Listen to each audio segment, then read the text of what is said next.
Et salut YouTube Croque-Péon déjà pour une nouvelle vidéo. Je pars par rapport à mon avis concernant le film Thunderbolts avec une astérisque, avec un film de 2 heures et 6 minutes par Jake Schreier. Je suis allé le voir, je vais un petit peu vous donner mon avis tout de suite. Et pour commencer, en fait, Thunderbolts, c'est aussi Yelena qui figure au niveau de la miniature de cette vidéo qui est important. Donc est-ce que tu songes fortement à aller voir le film? Est-ce que ça fait longtemps que tu n'es pas allé au cinéma de base? Ou bien tu ne connais pas du tout le film et Marvel tu as abandonné depuis un moment? Eh bien on va voir ça. Est-ce que vous attendez peut-être aussi les sorties sur Disney+? Il y a beaucoup de personnes qui m'ont dit ça lors du précédent stream concernant ma review.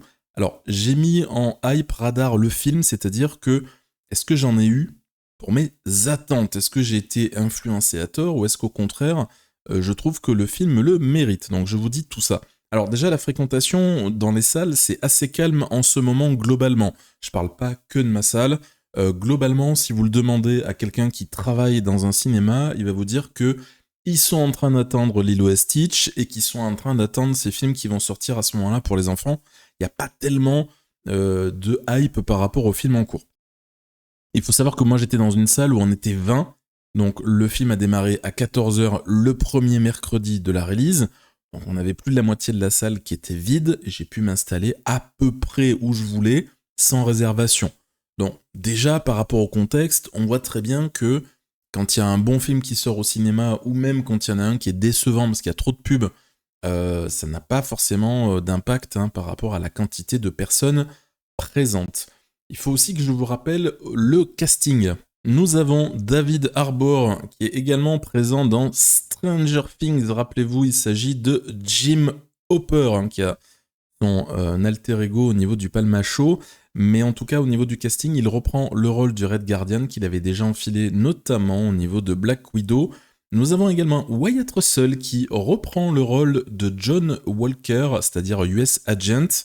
Il avait déjà apparu au niveau de la série Falcon et le Soldat de l'hiver.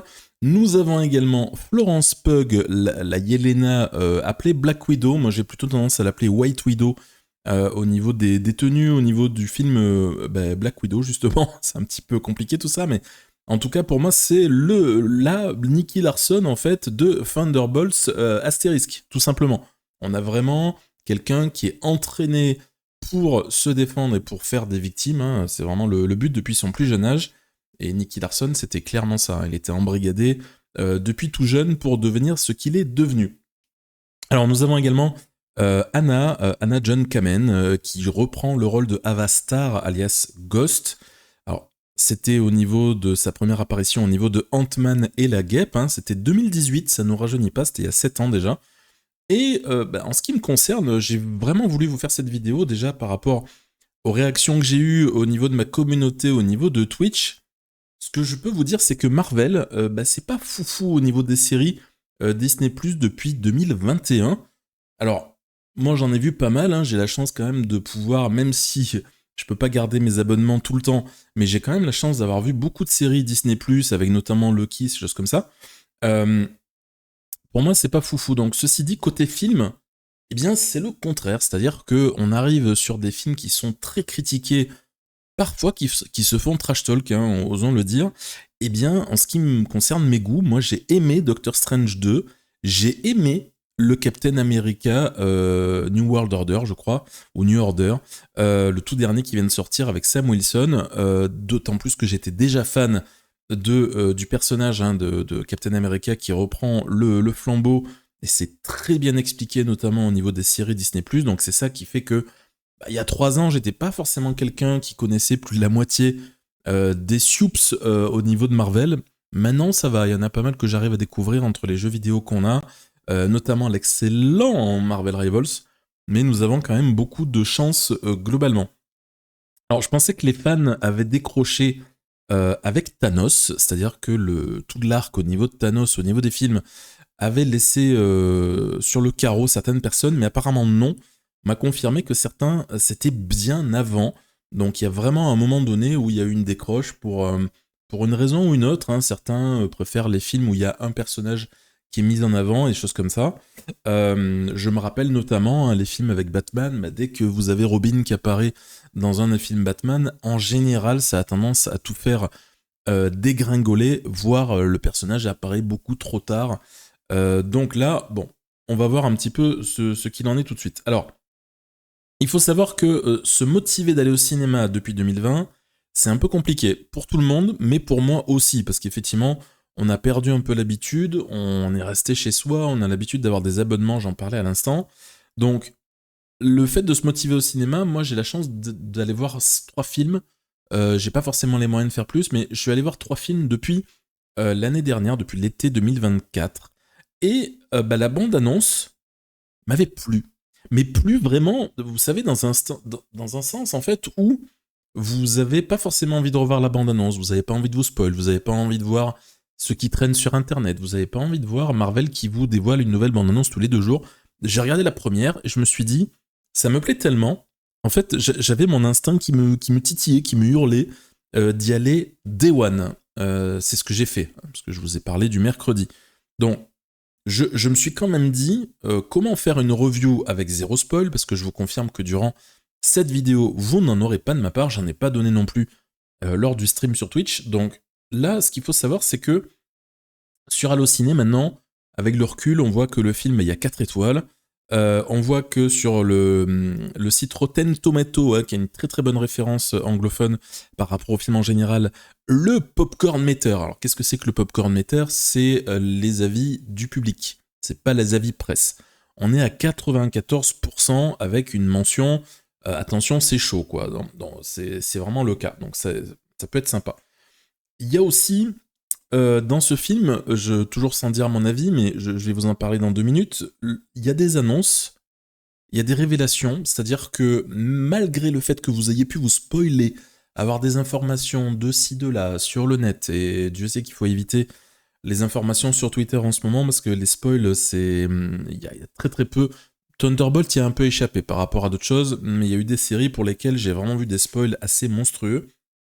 Donc on a des révélations, on en a vraiment... on en a pas mal. Vous avez également des scènes post-génériques également, donc ça c'est la tradition par rapport au MCU. Donc, moi j'ai un bon élan en fait des films depuis Monte Cristo. Il faut savoir que Florence Pugh, c'est vraiment l'actrice principale, c'est celle qui est en tête d'affiche au niveau du film, à la fois sur le visuel et à la fois sur le casting.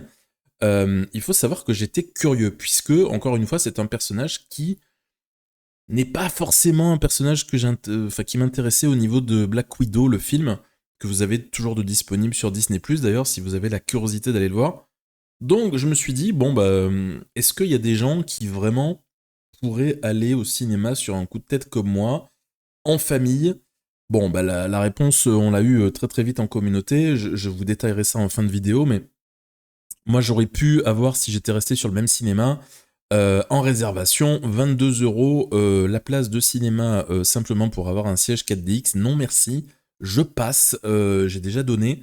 Donc au niveau des personnages, donc, vous avez Lewis Pullman au niveau de l'acteur, vous avez Wyatt Russell, comme je vous disais, vous avez également Valentina qui est jouée par Julia Louis-Dreyfus, on va y venir dans un instant. Et tout simplement, vous avez aussi des choses bien ficelées, c'est-à-dire que un petit peu comme la série Loki, moi, si vraiment vous voulez reprendre un petit peu les aventures de Marvel et avoir une histoire assez satisfaisante, bien ficelée en tout cas, la série Loki sur Disney+, elle est quand même bien. Il faut la décortiquer, il faut y aller avec la masse, il faut y aller avec la pelle, mais vraiment, allez-y, ça vaut le coup. Alors, mon avis, on est parti. Donc, je vais commencer en préambule pour vous dire une chose très importante. Pour les fans de scènes d'action, si vraiment vous aimez aller au cinéma pour les scènes d'action parce que vous n'êtes pas intéressé par les films qui se prennent le chou, eh bien, je vais faire une comparaison avec Mission Impossible Dead Reckoning. Alors, le 1, parce que vous avez le 2 qui sort dans quelques semaines, avec Tom Cruise. Il y a également Hayley Atwell et vous avez également Pom Klementieff qui était la mantis au niveau des Gardiens de la Galaxie. Donc pour ceux qui ont vraiment besoin d'action sur l'échelle de Croc, je vous dirais que le film Thunderbolts est légèrement en dessous par rapport à Dead Reckoning 1.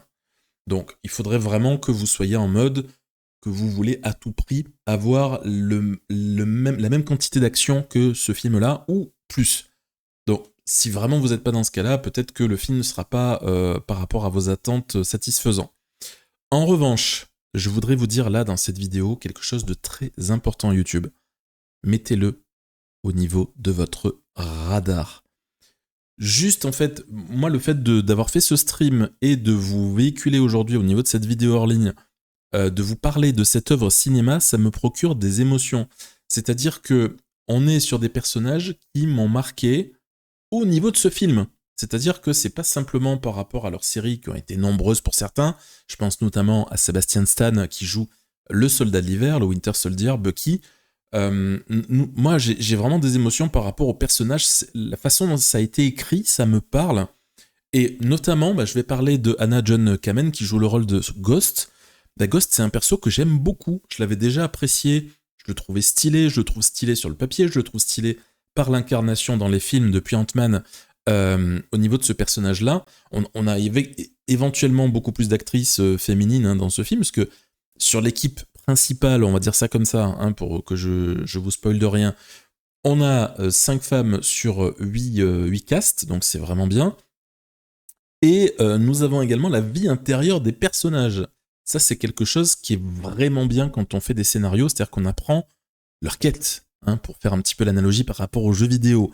N'hésitez pas, d'ailleurs, j'ai fait une petite vidéo pour créer votre compte Twitch. Si vous n'êtes absolument pas familier avec les jeux vidéo, avec l'univers de Twitch, la précédente vidéo vous dit comment créer votre compte.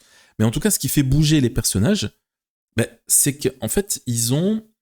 Il y a quelque chose de personnel et ils ont des événements en fait qui ne leur conviennent pas. C'est-à-dire que si vous connaissez, pour les plus fans d'entre vous, la méthode Vogler, qui explique comment se déroule le parcours de quête d'un personnage, comment il devient héros, là on respecte ça pour tous les personnages, donc c'est très très bien. D'ailleurs, une de mes actrices favorites, je vous en ai parlé il y a 2 secondes, c'est Julia Louis-Dreyfus, qui jouait déjà dans la série VIP. Elle est méconnaissable. Voilà, je l'adore, c'est ma chouchoute, mais je dois dire que dans ce film, elle est très différente. Encore une fois, je ne vais pas vous dire en quoi, mais physiquement, elle incarne le personnage de Valentina Allegra de Fontaine. Et surtout, pensez bien à dire le 2 de Fontaine. Elle est vraiment très très bien là-dessus. On retrouve un petit peu quand même son côté charme, humour pince sans rire, qui était présent dans la série VIP. Donc j'ai eu ce que je voulais avec un bon scénar. Ce qui était d'ailleurs reproché à Marvel. Vous savez que Marvel, ça fait quelques années qu'on entend de partout, vos amis, que ce soit sur le net, que ce soit quand vous êtes sur les réseaux, quand vous passez un coup de fil à votre banquier va vous dire « Allô, oui, je voulais vous dire que Marvel, ça s'est un peu dilué en ce moment. Marvel est sur une pente savonneuse. » Et cet aspect dilué, je ne l'ai pas ressenti du tout. Pour moi, c'est un film qui est concentré en termes d'histoire. Ce n'est pas l'histoire la plus dense possible, parce que on a déjà connu des films assez passionnants par rapport à ça, mais ce que je peux vous dire, c'est que j'ai vraiment pas eu le sentiment d'être pris pour un idiot par rapport au fait d'aller voir le film. Le film est vraiment très bien. Encore une fois, je vous ai donné par rapport aux scènes d'action et choses comme ça, là je vous parle plutôt du scénario. Donc au niveau scénario, c'est très surprenant. On a une qualité de scénario qui crée la surprise. C'est pas fréquent, puisque encore une fois, la plupart du temps, on est influencé par rapport à certains films où vous avez de la pub, et encore de la pub à la radio, et encore de la pub à la télé, et encore partout. Bon, même si la télé, ça devient un média un petit peu que plus personne ne regarde, mais là, on est vraiment sur quelque chose avec de la qualité. Au niveau des effets spéciaux, maintenant, si on met les scènes d'action en lien avec ça, les effets spéciaux sont convaincants. Moi, je n'ai pas eu le sentiment, à un moment donné, d'avoir un effet spécial cheap, un effet spécial qui était fait à l'arrache pour faire plaisir. Là, on a quelque chose de convaincant, ça fait plaisir, on est en immersion en fait au niveau du film, on n'a pas tellement envie de sortir de l'histoire. Il y a également au niveau des timings, vous savez que le timing est très important dans la plupart des films et que c'est quelque chose de difficile à maîtriser, il y a une cohérence d'apparition des personnages.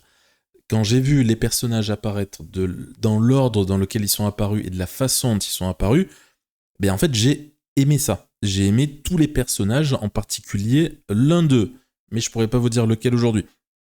Donc il y a vraiment les personnages qui sont aimants pour moi. Je suis sorti du film en étant content, j'avais ni envie de courir pour faire autre chose, ni envie de penser à autre chose. Je pensais au film, je me disais tiens, au niveau de telle scène, pourquoi ils l'ont fait comme ça? Enfin, c'est très intéressant à analyser.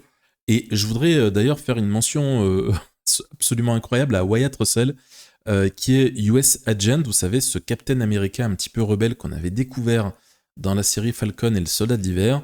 Eh bien, il jouait bien. Le personnage n'était pas forcément un personnage que j'appréciais durant la série, mais durant le film, alors Wyatt Russell joue encore mieux que dans la série Falcon. C'est-à-dire que bah, il se surpasse en fait, il joue très bien. Je n'ai pas vu, je précise, hein, je n'ai pas vu le film en version originale, je l'ai vu en version française. Les doubleurs français font un boulot remarquable au niveau de tous les personnages de ce film. Ça fait plaisir parce qu'on ne mentionne pas assez nos doubleurs qui sont un petit peu dans la tourmente en ce moment avec l'intelligence artificielle et force à eux. Mais nos doubleurs, moi, il y a pas mal de séries, notamment, où je préfère avoir le doublage en français. Et ben oui, ça peut paraître bizarre, mais là, au niveau de ce film que j'ai vu en version française, vraiment bonne surprise. Alors, il faut savoir aussi que j'avais quelque chose en tête, c'était de me dire, est-ce que ça va être un film à la Suicide Squad, voire autre chose? Alors, je vous confirme tout de suite, si vous pensez à ça aussi, ce n'est ni un film à la Suicide Squad, ni à la Peacemaker. Et pour vous dire à quel point j'avais oublié ce personnage, pour préparer cette vidéo, parce que durant le stream j'avais oublié son nom, il a fallu que je récupère le nom de Peacemaker, à tel point que les films Suicide Squad m'ont ennuyé. Voilà, il y a des personnages que je n'aime pas du tout, qui sont trop avec un trait trop grossier. Là, on est vraiment, c'est pas du tout le cas. Alors, j'ai eu également quelques questions durant le stream, donc je voudrais les rappeler aujourd'hui avec vous. Donc, au niveau de Ghost, on m'a posé la question de façon un petit peu satirique, merci à Satellite d'ailleurs. Est-ce que lorsqu'elle traverse les murs, est-ce que du coup elle garde les objets qu'elle a dans la main? Alors, il faut que vous sachiez que le personnage de Ghost, hein, les pouvoirs sont tous détaillés au niveau de Ant-Man et la Guêpe. Je vous donne référence d'aller voir là-bas, parce que peut-être parmi vous, il y en a qui ne voudraient pas être spoil. Donc, non, heureusement, il y a un pouvoir qui est expliqué par rapport aux objets, par rapport à la façon dont elle commet des vols, parce que c'est aussi une voleuse. Donc, tout est expliqué, elle a une vie intérieure aussi, donc elle sera pas en mode, si elle a un sac à dos, elle va pas faire directement être éclipsée, parce que quand elle se téléporte, elle va se retrouver le sac à dos bloqué dans le mur, hein, rassurez-vous. Mais on apprend des choses. On apprend des choses sur le personnage et ses pouvoirs. On avait également une question, quelle est la série que je recommande? Donc vous l'avez compris, c'est clairement Loki, parce que, ça c'était une question de Qatar, merci à toi, c'est clairement Loki parce qu'on est sur une... là c'est même plus... c'est au-delà du bien ficelé, c'est que il va vraiment falloir vous accrocher, il faut que vous ayez un backseat de quelqu'un sur YouTube qui puisse vous aider à comprendre l'histoire, parce qu'elle est vraiment... il faut pas s'endormir devant la série pour la comprendre. Donc clairement, si j'ai une chose à vous recommander sur Disney+ en ce moment, c'est la série Loki. Elle est seulement en 2 saisons, ça vous fait une bonne distraction, et puis la plupart du temps, les gens sont quand même fans de Loki, le frère de Thor. Il est très aimé cet acteur au niveau du MCU, donc n'hésitez pas. Il y a également quelque chose qu'on m'a fait ressortir en évidence, et c'est ce dont je vais vous parler pour la fin de la vidéo. Le ciné, c'est cher. Et j'ai remarqué qu'il y en avait beaucoup qui ne vont plus au cinéma. C'est-à-dire, moi, je pensais qu'avec ma séance ou mes 2 séances par an, j'étais un alien. Eh bien non, beaucoup parmi vous ne vont plus au cinéma parce que, on l'a vu un petit peu au niveau des sondages que j'ai réalisés, vous avez un divertissement en fait qui devient luxueux au final. Je cite Satellite. Donc moi ce que je peux vous dire c'est que 10 balles c'est pas possible parce que c'est les prix que j'avais déjà il y a quelques années quand j'allais à l'étranger, même pas en Europe, hein, dans un pays asiatique. On avait 10 euros en équivalent pour aller voir une séance, avec mon pote on n'y allait pas, donc c'est pas possible, et surtout qu'on a tendance un petit peu à nous annuler les séances du matin qui étaient autour de 8 euros. Vous savez que des fois il y a des petits avantages, il y avait des cartes de fidélité, tout ça où c'est à peu près le même prix. Donc si vous êtes en famille, vous allez au cinéma, vous faites un petit restaurant parce que vous en profitez, et si vous avez un enfant ou quelqu'un qui vous accompagne qui veut des pop-corn, 60 balles, moi je pense que c'est pas possible. Donc je pense qu'on n'est plus tellement en train de raisonner en termes de qualité de film, et notamment le MCU, hein, qui a tendance à sortir énormément de choses toute l'année, et en plus il faut un abonnement à Disney+. C'est vrai que y a une espèce d'élan aussi, je vais reprendre la comparaison que j'avais fait avec l'actrice tout à l'heure, il y a quand même un élan de tarif qui n'est pas bon. Et après, il faut pas s'étonner, les médias sont très étonnés de dire, dans vraiment les médias mainstream, de dire, ah bah oui, c'est bizarre, la fréquentation baisse, alors là, on comprend pas. Bah oui, mais je suis désolé, mais quand vous faites 22 € une place en 4DX, ben moi, je suis désolé, mais je n'y vais pas. Là, j'ai eu ma place à 11,90 € dans un cinéma que je ne connaissais pas. Heureusement, les sièges m'ont moins fait mal au dos que le premier, donc ça, c'est le gros avantage. Mais j'étais quand même dans une salle relativement petite, avec une file d'attente pas possible, parce que ils n'utilisaient pas des bornes de réservation électronique. Donc c'est vrai que ça fait un peu bizarre. Bref. Donc pour ceux qui n'ont pas vu en fait la série Disney+, vous pouvez effectivement, avant d'aller voir ce film, vous avez donc en film, alors il y a Black Widow, vous avez en série, vous avez bien sûr Falcon et le Soldat d'hiver que je vous recommande, c'est vraiment une très très bonne série, et vous allez découvrir effectivement dans d'autres séries plus récentes, vous découvrirez d'autres personnages, hein, ils sont présents quand même relativement sur beaucoup de fiction. Donc je peux vous dire que je me suis régalé pendant les 2 heures, il n'y a aucune longueur, et il faut savoir que si vous savez que j'ai bâillé durant la séance à 2-3 reprises, parce que j'avais une semaine un petit peu compliquée, donc ça m'avait fait du bien de me détendre durant cette salle de cinéma, donc j'étais pas forcément dans un mood qui était fait pour regarder un film en temps normal, on va dire, mais je me suis quand même régalé. Voilà, j'espère qu'en tout cas cette vidéo vous permettra de vous faire votre propre avis. Je vous donne les liens en rapport avec ceux que j'ai abordés aujourd'hui. Je vous souhaite une excellente journée, soirée, bon appétit, à très bientôt. Salut, ciao, ciao sur la Croque Péon FM. Salut tout le monde.